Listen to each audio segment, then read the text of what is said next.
Hello, everybody, and welcome to our daily drawing. So, 3 cards fell out on the shuffle. Today, we received Luxury, the 4 of Cups in reverse, Fortune, that's the Wheel of Fortune, a major arcana, and the 9 of Wands. So, it's like these roots of this emotion is coming from the sky. So it's like coming from the spirit. So right now we're drawing from the spirit. And you see it's like flowing into the Wheel of Fortune. Now the Wheel of Fortune's in the middle. I want to start with the Wheel of Fortune. We have the Sphinx up top. And then we have this alligator. This alligator is constructive, but the monkey is destructive. So we have the evil, the good, and the in-between. Now, these stand for the 3 Indian gods. The Sphinx is Vishnu, the alligator is Brahma, and monkey, the destruction, is Shiva. So we have Vishnu, Brahma, and Shiva.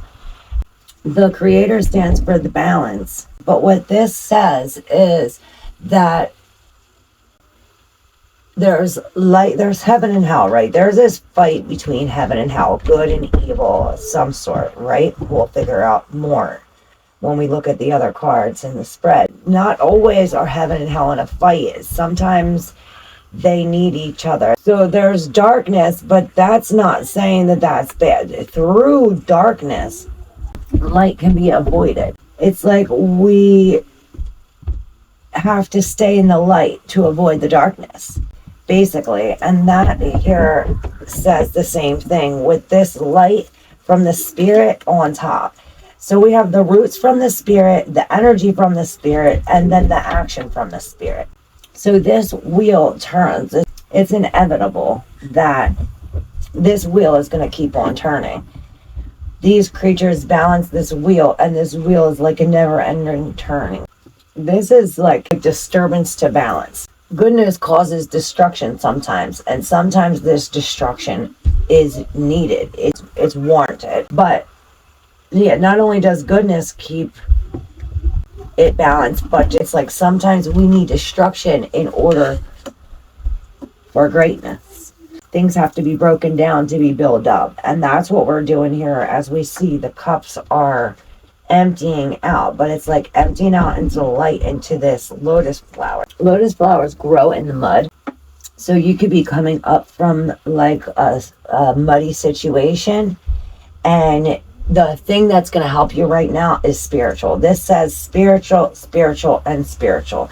This is spiritual strength. We have the moon in Sagittarius. The moon is the emotions and what's hidden, and Sagittarius, it puts fire and truth behind it. So it's like a truth behind the lie, almost.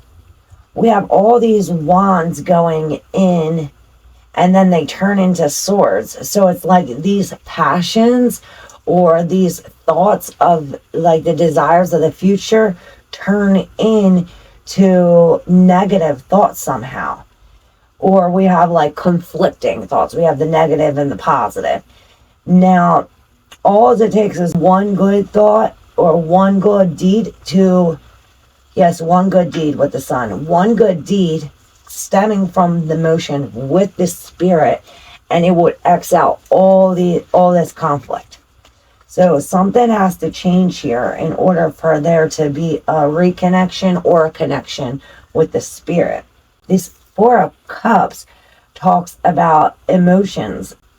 Yes, these 4 talk about stemming from the roots. Spirits coming from the roots. And Cancer is like, it's like a hard shell. So it's like you coming out of your shell and expressing these emotions. You have to let it flow. It's like stagnant. So by letting this out, you get this wheel turning. And this could be, I see Uranus, so it could be like a surprising, shocking event, or something happens through fate that causes these thoughts this strength. There's so much strength behind here, and this strength comes with a long time. See, we have 9, so it's like we're at this last step. We have one more step to completion.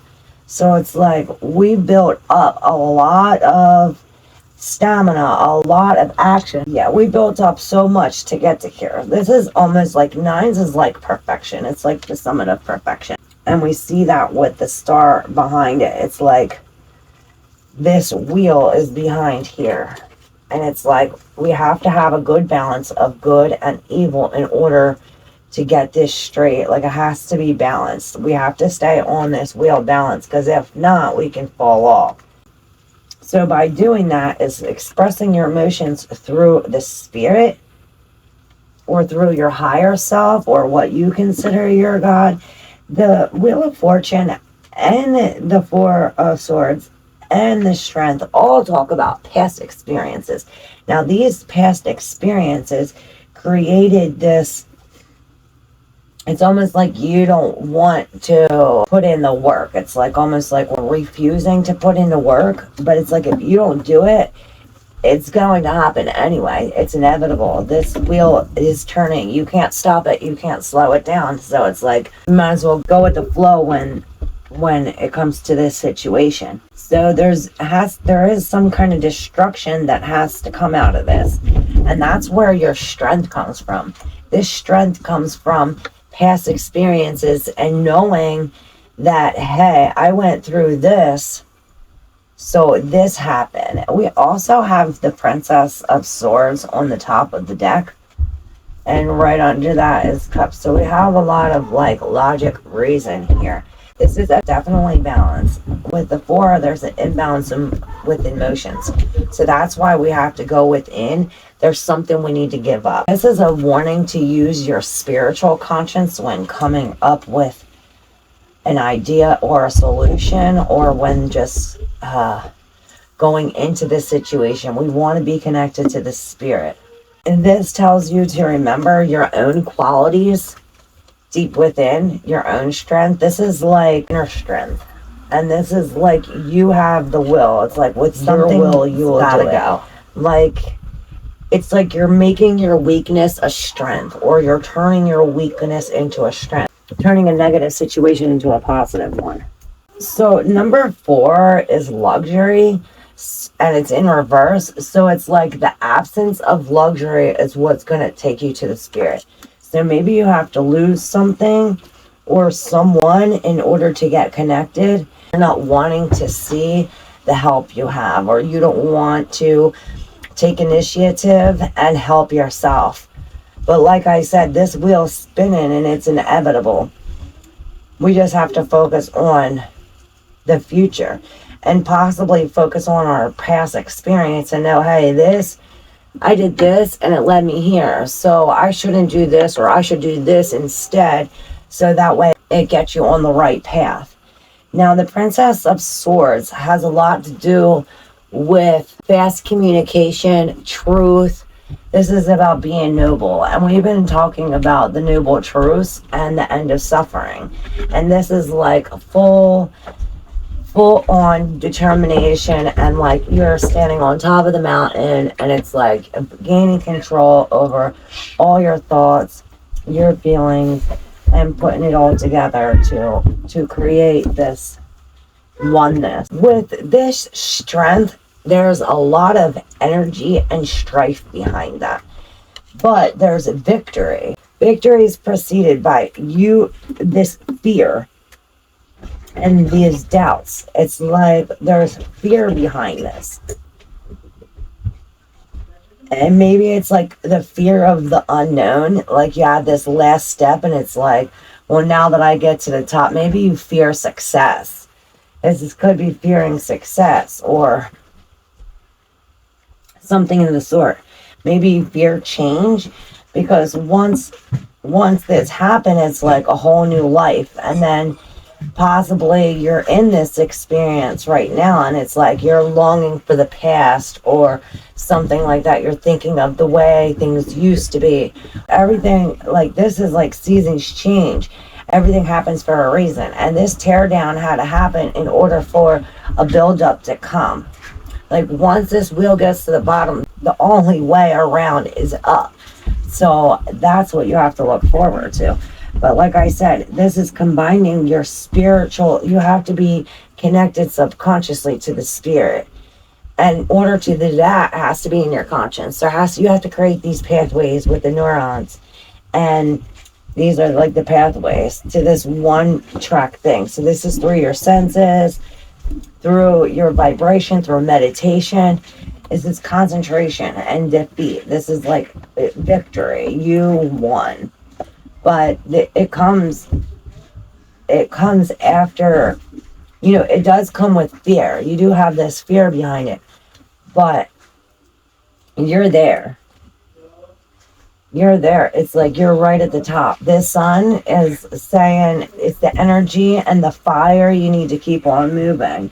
And the moon could have something to do with that. The moon is in Sagittarius. We have a new moon in Sagittarius, which is funny because this is the moon in Sagittarius. I do have a video with this new moon in Sag. In the video, you'll find how Sagittarius new moon affects your sign in particular, or your signs. So this could be like putting a fire under your ass and helping. Like I said, it's a collective. This could be this is that new moon. This could be putting creativity in your actions or in your work.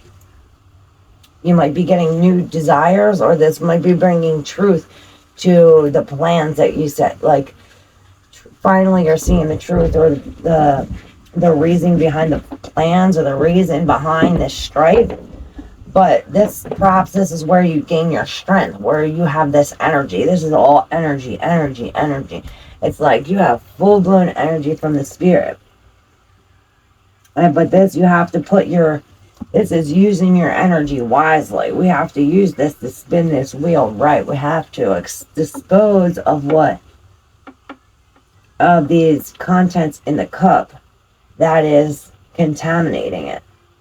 And then after this, we want to fill our cups back up because we'll be empty. And perhaps we had to empty our cup to clean it out. This almost reminds me of the story in the Bible when God released the slaves of Egypt. Instead of putting them right from one city to the next, he had to put them in the wilderness for 40 years. Remember, they were in there for 40 years? Well, he did this so they would unlearn these patterns or these habits that they had. If not, they would have brought the negativity and the evil right with them to their new life, to their new city. So he had to have them separated and in the wilderness for 40 years so they can unlearn these behaviors and move on in a positive way. So this has to do with this somehow. Possibly we're unlearning behaviors and creating new pathways. And that starts with the communication between the spirit and your subconscious. And in order to do that, it has to be in your conscience. Once that's flat, then it's like you get this wheel in motion and there's nothing stopping it. What's in motion stays in motion. What's in rest stays in rest. So like get up and face your fears. Be courageous. Be courageous. So that way you continue with this momentum. You want to keep this momentum going. This is also enlightenment. It's like you're enlightened. So we talked about the eightfold path to enlightenment. And that's the right action, right speech, right thought. And this goes along right with this. And if we did all of these things, it starts with the right thought. When we have the right thought, we have the right speech, we have the right action, we have concentration, mindfulness, we stay livelihood, effort. You want to put in your best effort. We're almost there. So it's like you have to take this little spark of energy left to get you right there. We're on our last step. This could possibly be our hardest step because it signifies like a life change, something dramatic. I see this as like flowing down, down, down. Okay, so you have this fluid. This fluid's coming, connects with the spirit, and then bang, turns solid. So it's like a fluid turns solid. So I don't know if like you're not going with the flow anymore, it's like frozen. Or if you're frozen, you're at a standstill. But this reminds me of 0 degrees Celsius. It's an equator. This is like in the middle. See, in the middle. It's just something about being in the middle. We want to be, it's a balance. It's a healthy balance between emotion and our passions, and going within with the spirit to connect our emotions to our subconscious and the conscious. This is the conscious and the unconscious, and they have to intertwine in order for this one thing in the center to work. Yes, this could also be the resistance.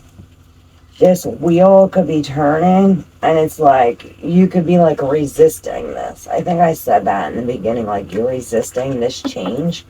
Like it's like flowing and then boom, resistance.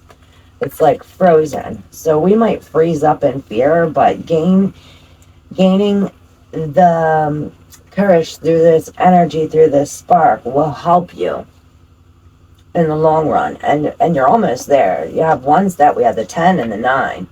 So it's like we're right there. We're right there. So yes. If you resonate with our daily reading, hit that like button. And don't forget to subscribe. And stay tuned for more daily readings. And check in on the weekly Lenormand readings and weekend Lenormand readings as well. Thank you so much, and have a great day.